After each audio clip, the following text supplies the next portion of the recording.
வணக்கம் நண்பர்களே! இன்னைக்கு நான் உங்களுக்கு சொல்லப் போற கதை, ஒரு வரலாற்று சிறப்பு வாய்ந்த சிறுகதை. தமிழ் இலக்கியத்தில் எழுதப்பட்ட முதல் சிறுகதை. இந்த கதைக்கு முன்னாடியே வீரமாமுனிவர் தொகுத்து வெளியிட்ட பரமார்த்த குரு கதைகள் அப்படிங்கிற தொகுப்பு வெளிவந்திருந்தாலும், ஒரு சிறுகதைக்குரிய இலக்கணமும், மொழிநடையும் இந்த கதைக்கு தான் இருக்கு அப்படின்னு அங்கீகரிக்கப்பட்டிருக்கு. இந்த கதைய ஒரு சாதாரண சிறுகதை அப்படின்னோ, தமிழ்ல எழுதப்பட்ட முதல் சிறுகதை தானே அப்படின்னும் நாம அலட்சியமா கடந்து போயிடவே முடியாது. இந்த கதை ஏற்படுத்திய தாக்கம் தமிழின் சிறுகதை மன்னன் அழைக்கப்படுற திரு புதுமைப்பித்தன் மாதிரி பெரிய பெரிய எழுத்தாளர்களோட எழுத்துல கூட பிரதிபலிச்சிருக்குன்னு சொல்லலாம். பிற்காலத்துல இந்த மாதிரி சிறுகதைகள் வெளிவரத்துக்கு இந்த கதை வித்திட்டதுன்னு கூட சொல்லலாம். இது சுதந்திர போராட்ட வீரரும் எழுத்தாளருமான திரு வ.வே.சு. ஐயரின் குளத்தங்கரை அரசமரம். இந்த கதை ஒரு அரச மரம் நம்மகிட்ட சொல்ற மாதிரி தான் வடிவமைக்கப்பட்டிருக்கு. அதனால நானும் அப்படியே உங்களுக்கு கதை சொல்லப் போறேன். நான் ஒரு அரச மரம் தான். எனக்கு 90 அல்லது 100 வயசு இருக்கலாம். உங்களோட பாட்டிகளும், பாட்டிக்கு பாட்டிகளும் கூட என்னோட மர நிழல்ல விளையாண்டுருக்காங்க. நான் இந்த குளத்தங்கரைக்கு பக்கத்துல இருக்கிறதுனால குளத்தங்கரைக்கு வர பெண்கள் தங்களோட குழந்தைகள கூட்டிட்டு வருவாங்க. என்னோட மர நிழல்ல விளையாட விட்டுட்டு, அவங்க அவங்களோட வேலைய பார்க்க போவாங்க. குளிக்கிறது, துணி துவைக்கிறது, குடத்துல தண்ணி மொள்றதுன்னு பண்ணிட்டுருப்பாங்க. அந்த சமயத்துல எல்லா குழந்தைங்களும் என்னோட மர நிழல்ல சந்தோஷமா விளையாடிட்டுருப்பாங்க. எத்தன 1000 குழந்தைங்க என் மர நிழல்ல விளையாண்டிருந்தாலும், எனக்கு எப்பயுமே பிரியமான குழந்தை ருக்மிணி தான். அந்த ருக்மிணியோட கண்ணீர் கதைய தான் நான் இப்போ உங்களுக்கு சொல்லப் போறேன். ருக்மிணி ரொம்ப அழகான, அறிவான குழந்தை. அவளுக்கு 5, 6 வயசுல இருந்தே, அவளோட கடைசி நாள் வரைக்கும் என்னோட மரநிழல்ல தான் அவ விளையாண்டுருக்கா. அவ என்ன பார்க்க வராம இருந்ததே கிடையாது. ஆனா, அப்பேற்பட்ட குழந்தைக்கா இப்படி ஒரு கதி வரணும்? ருக்மிணியோட அப்பா காமேஸ்வரய்யர், அம்மா மீனாட்சி. காமேஸ்வரய்யர் ஓரளவு வசதி படைச்சவரா தான் இருந்தாரு. அதனால ருக்மிணிய சீரும் சிறப்புமா வளர்த்துட்டு வந்தாரு. கடத்தெருவுக்கு போகும்போதெல்லாம் அங்க ஏதாவது பட்டுல புது துணிங்க வந்திருந்தா, உடனே அத வாங்கிட்டு வந்து ருக்மிணிக்கு போட்டு அழகு பார்ப்பாரு. அவளுக்காக நகை நட்டுலாம் நெறைய பண்ணி வச்சிருந்தாரு. ருக்மிணி இப்ப கொஞ்சம் பெரிய பொண்ணா வளர்ந்துட்டா. ருக்மிணிக்கு ஏழைங்க, பணக்காரங்க அப்படிங்கிற பாகுபாடே கிடையாது. எல்லாரையும் தன்னோட நண்பர்களா தான் பாவிப்பா. ரோட்ல ஏதாவது பிச்சைக்காரங்க போனா போதும், அவங்கள பார்த்து தார தாரையா கண்ணீர் வடிப்பா. எல்லார விடவும் அதிகமா அவ தான் அவங்களுக்கு ஒத்தாசை பண்ணுவா. அதுவும் கண் தெரியாத பிச்சைக்காரங்கன்னா சொல்லவே வேணாம். இந்த மாதிரி ஒரு அன்பும், கருணையும், அறிவும் நிறைஞ்ச ஒரு அற்புதமான குழந்தையா தான் ருக்மிணி இருந்தா. ருக்மிணிக்கு 12 வயசானதும் அவளோட அப்பா அவள ராமசுவாமி ஐயரோட பையன் நாகராஜனுக்கு கன்னிகாதானம் பண்ணி குடுத்தாரு. கல்யாணம் ரொம்ப விமர்சையா நடந்தது. காமேஸ்வரய்யர் ருக்மிணிக்கு கல்யாண பந்தல்ல நெறைய சீரும் சினத்தையும் செஞ்சிருந்தாரு. ருக்மிணியோட மாமியாருக்கும், மாமனாருக்கும் ரொம்ப திருப்தியா இருந்தது. கல்யாணத்துக்கு அப்புறம் மாமியார் அவள அடிக்கடி அழைச்சிட்டு போய் அவங்க வீட்லயே வச்சுக்குவா. ஆசையோட அவளுக்கு தலைவாரி பூச்சூடுவா. தன்னோட சொந்தக்காரங்க வீட்டுக்கெல்லாம் ருக்மிணிய கூட்டிட்டு போயி, "என்னோட மருமக" அப்படின்னு பெருமையா சொல்லுவா. மாப்பிள்ளை நாகராஜனும் ரொம்ப புத்திசாலி. ருக்மணி மேல அவனும் ரொம்ப பிரியமா இருந்தான். இவங்கள மாரி ஜோடி பொருத்தம் யாருக்குமே அமையாதுன்னு அந்த கிராமத்துல சொல்லாதவங்களும் இல்ல, நினைக்காதவங்களும் இல்ல. இப்படி 3 வருஷ காலம் ஓடிருச்சு. காமேஸ்வரய்யர் ஒரு வெளிநாட்டு கம்பெனில அதிக வட்டிக்கு பணம் போட்டிருந்தாரு. அந்த கம்பெனிக்காரன் 4,00,00,000 ரூபாயையும் முழுங்கி ஏப்பம் விட்டுட்டான். அதனால பரமேஸ்வரய்யர் ஒரு நாள்லயே சர்வ ஏழையா போயிட்டாரு. ருக்மணியோட அம்மா மீனாட்சி, உடம்புல இருந்த நகைகள் மட்டும்தான் அவளுக்கு மிச்சம். பூர்வீக சொத்தான வீட்டையும், நிலத்தையும் வித்து தான் அந்த கடன்களை எல்லாம் தீர்க்க வேண்டியதா இருந்துச்சு. இப்ப ஆத்தங்கரையோரமா இருக்கிற ஒரு சின்ன வாடகை வீட்ல தான் அவங்க குடியிருக்கிறாங்க. இந்த மாதிரி நிலைமையே தலைகீழா மாறிடுச்சு. ருக்மிணியோட அம்மா மீனாட்சி பார்க்கறதுக்கு மகாலட்சுமி மாதிரி இருப்பா. ஆனாலும் மீனாட்சியோட பொறுமைக்கு ஒரு எல்லையே இல்ல. எவ்ளோ பெரிய கஷ்டம் வந்துருச்சே அப்படின்னு அவ மனசு இடிஞ்சு போகவே இல்ல. ஏதோ இவ்ளோ நாளா சுகமா வாழ்ந்தோம். யார கேட்டுட்டு சுவாமி குடுத்தாரு. அவர் குடுத்தத அவரே எடுத்துக்கிட்டாரு. அதனால என்ன இப்போ? அவாளும் ருக்மணியும் ஆயுசோட இருக்கிற வரைக்கும் எனக்கு ஒரு குறைச்சலும் இல்ல. இந்த தை மாசத்துல ருக்மிணிக்கு சாந்தி முகூர்த்தம் பண்ணி புக்காத்துக்கு அனுப்பிட்டா போதும். அப்புறம் எங்களுக்கு என்ன? கஞ்சியோ, கூழோ சாப்பிட்டுட்டு அக்கடான்னு நாங்க இருந்துப்போம். அப்படின்னு சொல்லுவா மீனாட்சி. ஐயோ! பாவம். நடக்கப் போற சங்கதியெல்லாம் அவளுக்கு எப்படி தெரியும்? காமேஸ்வர ஐயர் ஏழையா போனதுக்கப்புறம், நாகராஜனோட அப்பா ராமசாமி ஐயர் கொஞ்சம் கொஞ்சமா காமேஸ்வரர்கிட்ட பழகுறதையே தவிர்த்துட்டு வந்தாரு. முன்னெல்லாம் அவரு காமேஸ்வர ஐயர் வீட்டுக்கு அடிக்கடி வருவாரு. வழியில அவர பார்த்தா கூட 10 நிமிஷம் நின்னு பேசாம போகவே மாட்டாரு. ஆனா இப்பல்லாம் ஏதோ அவசர வேலை இருக்கிற மாரி தன்னை காட்டிட்டு, மூஞ்ச இன்னொரு பக்கம் திருப்பிட்டு போயிடுறாரு. இப்படி செய்றவரு, அவர் வீட்டுக்கு வர்றதையும் நிறுத்திட்டாருன்னு நான் சொல்லாமலேயே உங்களுக்கு தெரியும்னு நெனைக்கிறேன். அவர் சம்சாரம் ஜானகியும் அதே மாதிரி தான். மீனாட்சி அம்மா கிட்ட நெருங்கி பழகுறதையே நிறுத்திட்டா. ஆனா இதையெல்லாம் மீனாட்சி அம்மாளும், காமேஸ்வர ஐயரும் ஒரு பொருட்டாவே நெனைக்கல. காசு இருந்தப்ப வந்து கொண்டாடுனாங்க. இப்ப அது போயிடுச்சு. அதனால தான் இப்படியெல்லாம் நடந்துக்கிறாங்க. அப்படின்னு அவங்க மனசு தேத்திக்கிட்டாங்க. ஆனா, அவங்க ருக்மிணி விஷயத்துல கூட வேத்துமை பாராட்ட ஆரம்பிச்சுட்டாங்க. முன்னெல்லாம் ஜானகி ஒவ்வொரு வெள்ளிக்கிழமையும் சாப்பிட்டதும் ருக்மணிய அழைச்சிட்டு வரபடி வேலைக்காரியை அனுப்பி விடுவா. அன்னிக்கு அவளுக்கு தலை பின்னி சாந்து பொட்டு வச்சு சிங்காரிச்சு அகிலாண்டேஸ்வரி கோயிலுக்கு கூட்டிட்டு போய் தரிசனம் பண்ணிட்டு அன்னிக்கு ராத்திரி முழுக்க அவங்க வீட்லயே வச்சிட்டு இருந்துட்டு அடுத்த நாள் காலையில தான் அவங்க வீட்டுக்கு அனுப்புவா. இதெல்லாம் காமேஸ்வரையர் வசதியா இருந்த வரைக்கும் மட்டும்தான். இப்ப அவங்க ஏழையா ஆயிட்டதுனால அந்த மாதிரி எதுவுமே நடக்கிறதில்ல. முதல் வெள்ளிக்கிழமை அன்னைக்கு ஏதோ வேலை இருக்குன்னு வேலைக்காரி கிட்ட சொல்லி அனுப்புனா. அடுத்தடுத்த வெள்ளிக்கிழமைகள்ல அத சொல்றத கூட நிறுத்திட்டா. இது காமேஸ்வரையருக்கும், மீனாட்சிக்கும் ரொம்ப துக்கத்த குடுத்துச்சு. ருக்மிணி கூட நம்ம மாமியார் நம்மள இப்படி பண்றாளே அப்படின்னு வருத்தமா தான் இருந்தது. இப்படி கொஞ்ச நாள் போச்சு. ஊரெல்லாம் குசுகுசுன்னு பேசிக்க ஆரம்பிச்சாங்க. எல்லா ரகசியங்களும் குளத்தங்கரையில தானே பேசுவாங்க. ஆனா, அவங்க பேசுறது எனக்கு அரைகுறையா தான் கேட்கும். முழுசா என்ன விஷயம்னு எனக்கு புரியவே இல்ல. ஆனா, ஏதோ கெடுதல் வரப்போகுதுன்னு மட்டும் என் மனசு சொல்லிட்டே இருந்தது.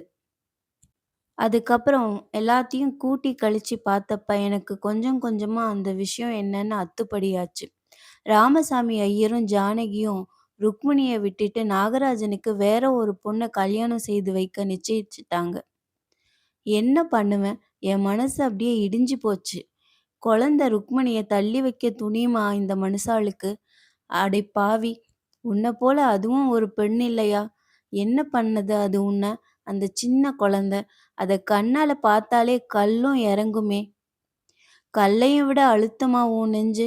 காமேஸ்வரையருக்கும் மீனாட்சிக்கும் முகத்துல ஈ ஆடாது. எனக்கே இப்படி இருந்தா பெத்த தாயார் தகப்பனாருக்கு கேட்கணுமா? இனிமே நாகராஜன பத்தி ஏதாவது நம்பிக்கை வச்சாதான் உண்டு. அவன் பட்டணத்துல படிச்சிட்டு இருந்தான்.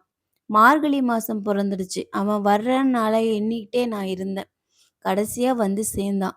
வந்த அன்னைக்கு காலையிலேயே அவன் முகத்துல சிரிப்பும் விளையாட்டுமா இருந்தது. ஆனா அதுக்கப்புறம் சந்தோஷமே மாறிடுச்சு. தாயார் தகப்பனார் அவன் மனச கலைக்க ஆரம்பிச்சுட்டாங்க. நாளுக்கு நாள் முகத்துல கலக்கம் அதிகரிச்சுட்டே வந்துச்சு. கரைப்பார் கரைச்சா கல்லும் கரையும் அப்படின்னு சொல்லுவாங்களே. அவனோட கலங்கின முகத்த பார்த்தப்பல்லாம் அப்படியே என் அடிவயிறு கலங்கிச்சு. இனிமே ருக்மிணியோட கதி அதோ கதிதான் அப்படின்னு நான் நினச்சிக்கிட்டேன். தை மாசம் பொறந்துச்சு. வெளிப்படையாவே எல்லாரும் பேச ஆரம்பிச்சுட்டாங்க.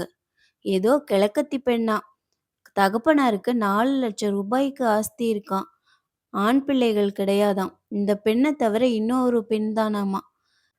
காலப்போக்குல ராமசாமி ஐயர் குடும்பத்துக்கு 2,00,000 ரூபாய் சொத்து வந்து சேரும் அப்படின்னு பேசிக்கிட்டாங்க. இதையெல்லாம் கேட்கும்போது எனக்கு கர்ண கடூரமா இருந்துச்சு. என் காதுல ஈயத்த காய்ச்சி ஊத்துன மாரி இருந்தது. ஆனா என்ன செய்றது? தலைவிதியேன்னு கேட்டுக்கிட்டு இருந்தேன். இந்த மாதிரி பேச்சுக்கள்லாம் வந்ததுல இருந்து மீனாட்சி பகல்ல வெளிய வர்றதே கிடையாது. சூரிய உதயத்துக்கு முன்னாடியே வந்து ஸ்நானம் பண்ணிட்டு தீர்த்தம் எடுத்துட்டு போயிடுவா. கிளி மாதிரி ருக்மிணி வீட்ல இருக்க, ஜானகி அவ மேல கொஞ்சம் கூட இரக்கம் காட்டாம, இப்படியெல்லாம் பண்றாளே! அப்படிங்கிற ஏக்கம் தான் அவளுக்கு ராத்திரி பகலா. அவ முகத்த பார்த்தாலே ஜானகிக்கு கூட மனசு உருகி போயிடும். ஆனா, அவ தான் ராணியாச்சே! அவ எங்க இவள பார்க்க போறா? இப்பல்லாம் ருக்மிணி எப்படி இருந்தாலோ, என்ன நெனச்சாலோ எனக்கு ஒண்ணுமே தெரியாது. மாமனார், மாமியார் நம்மள கைவிட்டா கூட, நாகராஜன் நம்மள கைவிட மாட்டான் அப்படின்னு தான் அவ ரொம்ப நம்பிட்டு இருந்தா.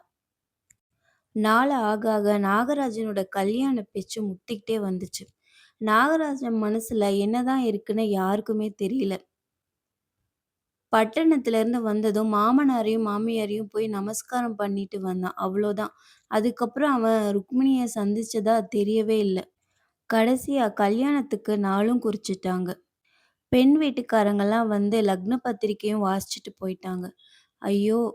அன்னிக்கு மேளச்சத்தத்தையும் கேட்க என் பஞ்ச பிராணனும் துடிச்சது.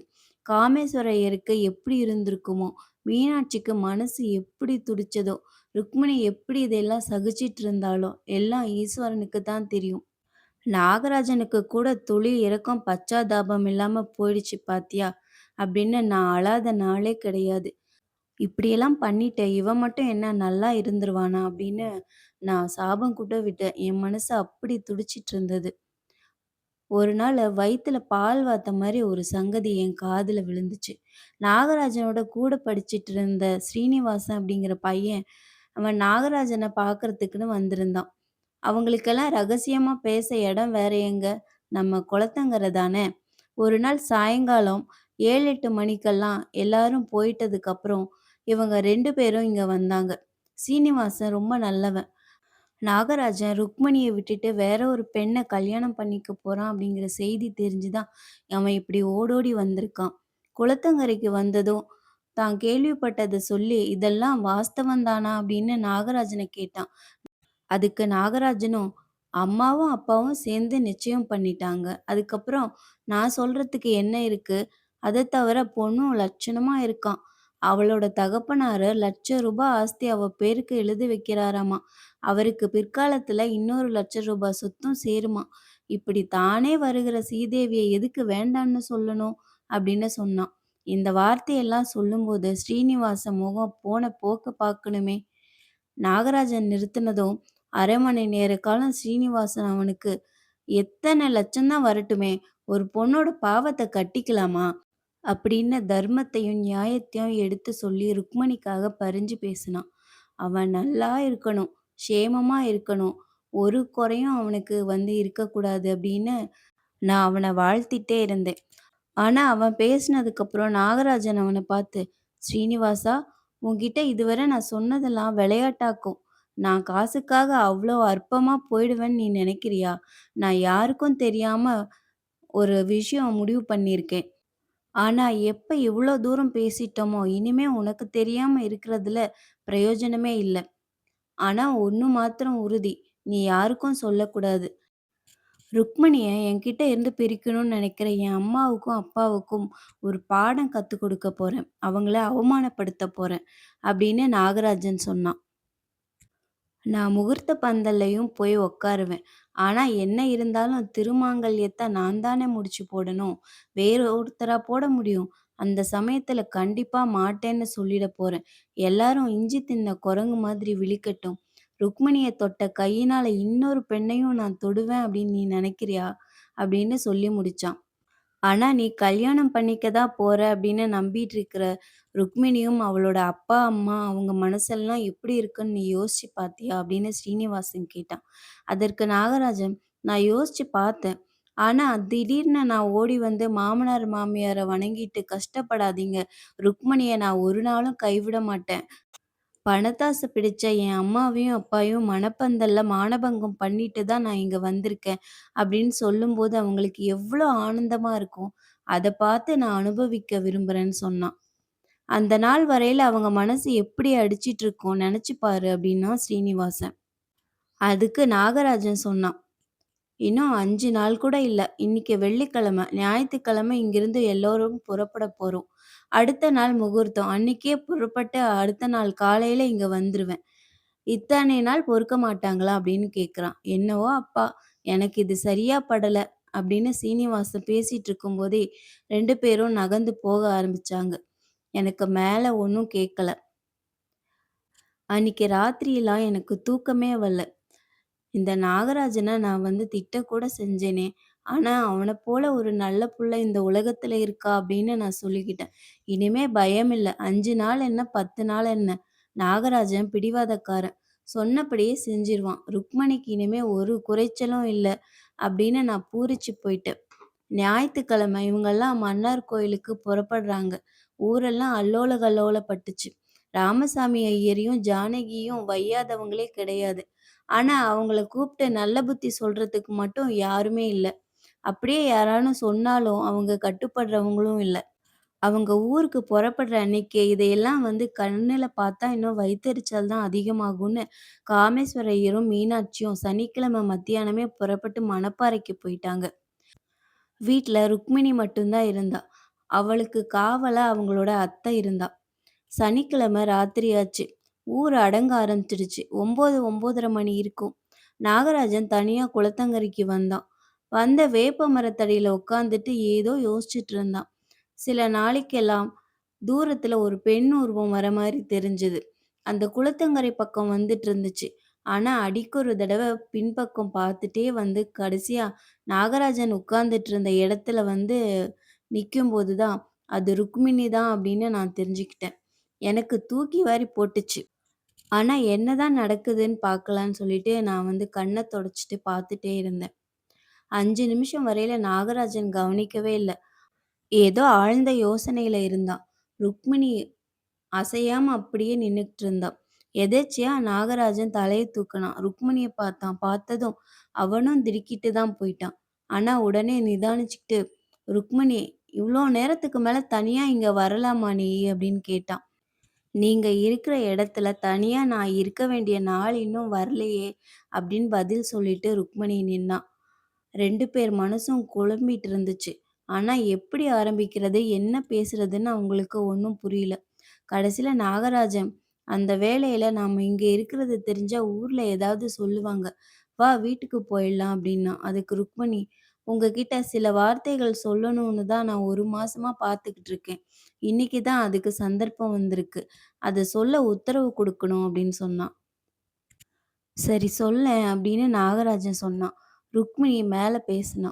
"எனக்கு உங்ககிட்ட என்ன சொல்றதுன்னே தெரியல. இந்த 3 மாசமா என் மனசு படுற பாடு அந்த அகிலாண்டேஸ்வரிக்கு தான் தெரியுமே ஒழிய, மனுஷாளுக்கு தெரியாது. நீங்க பட்டணத்துல வந்ததும் என் கலக்கமெல்லாம் போயிடும்னு நெனச்சிட்டு இருந்தேன். மாமாவும், மாமியும் என்ன செஞ்சாலும், நீங்களும் என்ன கைவிட்டுட்டா அப்புறம் நான் எந்த நம்பிக்கையோட நான் உயிர் வாழ்வேன்? வேலியே பயிர அழிச்சிட ஆரம்பிச்சுட்டா, பயிரோட கதி என்னாகும்? இதுவரையில நடந்ததெல்லாம் என் மனச உடைச்சிடுச்சு.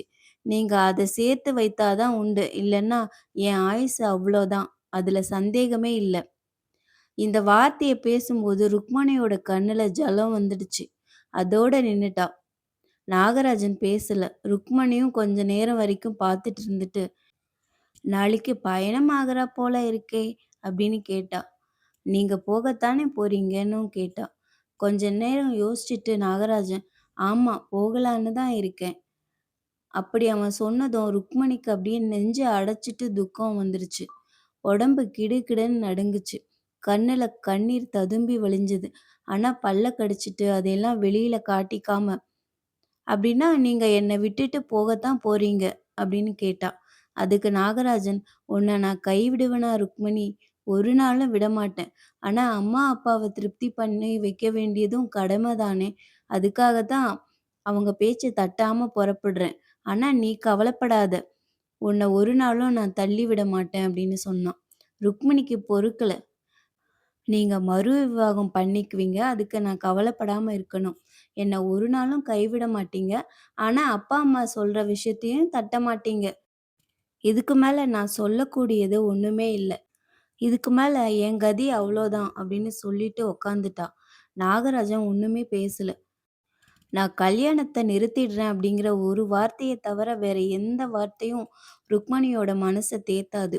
அந்த வார்த்தைய இப்போது சொல்லவோ அவனுக்கு சம்மதமே இல்ல. அவன் ஆதரவா அவ கைய பிடிச்சிட்டு, "நேரம் ஆயிடுச்சு வா, இனிமே இங்க இருக்கக்கூடாதுன்னு" சொல்லி கூட்டிட்டு போனான். ருக்மிணி கண்ணீரோட சொன்னா. ருக்மிணி அப்படின்னு ஒருத்தி இருந்தா. அவ உங்க பேர்ல எல்லையில்லாத அன்பு வச்சிருந்தா. பிராணன விடுறப்ப கூட உங்களையே நினைச்சுட்டு தான் விட்டா. அப்படின்னு எப்போதாவது என்னை பத்தி நினைச்சுக்கோங்க. இதுதான் நான் உங்ககிட்ட கடைசியா கேட்டுக்கிறது. அப்படின்னு சொல்லிட்டு நாகராஜன் கால்ல விழுந்து கெட்டியா பிடிச்சிட்டு தேம்பி தேம்பி அழுதா. நாகராஜன் உடனே அவள பார்த்து, "அட பைத்தியமே! இப்படியெல்லாம் ஒண்ணும் பண்ணி வச்சிராத. நீ போயிட்டா என் ஆவியே போயிடும். அப்புறம் யார் யார நினைக்கிறது? மழை வர மாரி இருக்கு. வா சீக்கிரமா வீட்டுக்கு போலாம்" அப்படின்னு அவள கூட்டிட்டு போயிட்டான். அடுத்த நாள் காலையில விடிஞ்சதுக்கப்புறம் குளத்துக்கு ஸ்நானம் வந்த பெண்கள்லாம் பேசிக்கிட்டாங்க. மீனா, "என்னடி அம்மா இங்க ஒரு புடவ மிதக்கிறது" அப்படின்னு கத்துனா. உடனே பதட்டமா அந்த பக்கம் திரும்பினேன் நானு. குளத்துல குளிச்சிட்டு இருந்த பெண்கள் எல்லோரும் அப்படியே திரும்பி பார்த்தாங்க. பார்த்துட்டு என்னமோ காதோடு காதா ரகசியம் பேசுனாங்க. எனக்கு பஞ்ச பிராணனும் போயிடுச்சு. புடவைய பார்த்தா மீனாட்சி அம்மாளோட புடவ மாதிரி இருக்கு. அம்மா, அப்பா தலையில கல்ல தூக்கி போட்டு இந்த ருக்மிணி தான் மறுபடியும் வந்து குளத்துல விழுந்துட்டா அப்படின்னு நான் நினைச்சேன். அதுதான் எனக்கு தெரியும். அப்படியே மயக்கம் போட்டு விழுந்துட்டேன். எனக்கு முழிப்பு வந்தது. அதுக்குள்ள குளத்தங்கரையில கும்பலா கூடி போயிட்டாங்க. ஜானகியும், ராமசுவாமி ஐயரையும் வையாதவங்களே இல்ல. இனிமே வைதா என்ன, வைலன்னா தான் என்ன? அவளோட உடல அந்த மல்லிகை கொடி ஓரத்துல தான் போட்டிருந்தாங்க. எத்தன தடவ அந்த மல்லிகை மொக்குகள அவ பொன்னான கையால பறிச்சிருப்பா! குளத்தங்கரையெல்லாம் அவ குழந்தையா இருக்கும்போது, அவ பாதம் படாத இடம் இருக்கா? ஆனா இறந்ததுக்கு அப்புறம் கூட அவ முகத்துல அந்த களை மாத்திரம் மாறவே இல்ல. அப்படியே இருந்தது. இதையெல்லாம் நான் யோசிச்சுட்டு இருக்கும்போதே, "நாகராஜன் வரான், நாகராஜன் வரான்" அப்படின்னு கூட்டத்துல ஆரவாரமா இருந்தது. ஆமா, நெஜந்தான். அவன்தான் தலைகால் தெரியாம பதைக்க ஓடி வந்துட்டுருந்தான். வந்துட்டான். மல்லிகை செடிகிட்ட வந்ததும், அங்க இருந்த கும்பல், இல்ல அவங்க அம்மா, அப்பா யாரையுமே அவன் லட்சியம் பண்ணல. "ருக்மணி, என்ன பண்ணிட்ட ருக்மணி?" அப்படின்னு கதறிக்கிட்டே கீழ மரம் போல சாஞ்சுட்டான். கூட்டத்துல சத்தம். கப்சிப்புன்னு ஆயிடுச்சு. எல்லோரும் நாகராஜனையே பார்த்துட்டு இருந்தாங்க. ரொம்ப நேரம் வரைக்கும் அவன் தரையில மயக்கம் போட்டே கிடந்தான். ராமசாமி ஐயர் பயந்து போய் அவன் முகத்துல தண்ணிய தெளிச்சு விசிறியால விசிறி விட்டுட்டு இருந்தாரு. அவன் மயக்கம் தெளிஞ்சதும் எந்திரிச்சு, "ஐயோ! ருக்மிணி, சீனிவாசன் சொன்னது சரியா போச்சே! பாவி! என்னால தானே நீ உயிர விட்ட. நான் தான் உன்ன கொலை செஞ்ச பாதகன். நேத்து நான் உன்கிட்ட உன் ரகசியம் எல்லாத்தையும் சொல்லியிருந்தா, இந்த கதி நமக்கு இப்ப வந்திருக்காதே! இனிமே எனக்கு என்ன இருக்கு? நீயே அவசரப்பட்டு என்னை விட்டுட்டு போயிட்டியே! எனக்கு இனிமே சம்சார வாழ்க்கையே வேண்டாம். இதோ நான் சந்நியாசம் வாங்கிட்டு போயிடுறேன்னு சொல்லிக்கிட்டே, யார பத்தியும் யோசிக்காம, தான் கட்டியிருந்த வேஷ்டியையும், சட்டையையும் நார் நாரா கிழிச்சு போட்டான். யார பத்தியும் யோசிக்காம, அப்படியே அவன் புறப்பட்டு போயிட்டான். இப்படிதான் முடிஞ்சது என் ருக்மிணியோட கத. பெண்கள் மனசு நோகும்படி ஏதாவது செய்ய தோணும்போது இனிமே இந்த கதைய நினைச்சு பார்த்துக்கோங்க. விளையாட்டுக்காக கூட பெண்ணா பொறந்தவங்களோட மனச கசக்க வேணாம். இந்த விளையாட்டு என்ன வினைய கொண்டு வந்து விடும்னு யாரால சொல்ல முடியும்? அப்படிங்கிற வார்த்தைகளோட இந்த கதை முடியுது. இந்த கதைய மேலோட்டமா பார்த்தோம்னா, பெண்களோட மனச கஷ்டப்படுத்தக்கூடாது. விளையாட்டு வினையாகும் அப்படின்னு சொல்லப்பட்டிருந்தாலும், எனக்கு இந்த கதை ஒரு சமூக சீர்திருத்த கதையா தான் நான் பார்க்குறேன். நாகராஜனுக்கும், ருக்மிணிக்கும் குழந்தை திருமணம் மட்டும் நடத்தி வைக்காம இருந்திருந்தா, இந்த துயரம் நடந்தே இருக்காதுன்னு நான் நினைக்கிறேன். இந்த கதைய பத்தி நீங்க என்ன நினைக்கிறீங்க? உங்களோட கருத்து என்ன? அப்படிங்கிறத கமெண்ட்ஸ்ல சொல்லுங்க. நன்றி.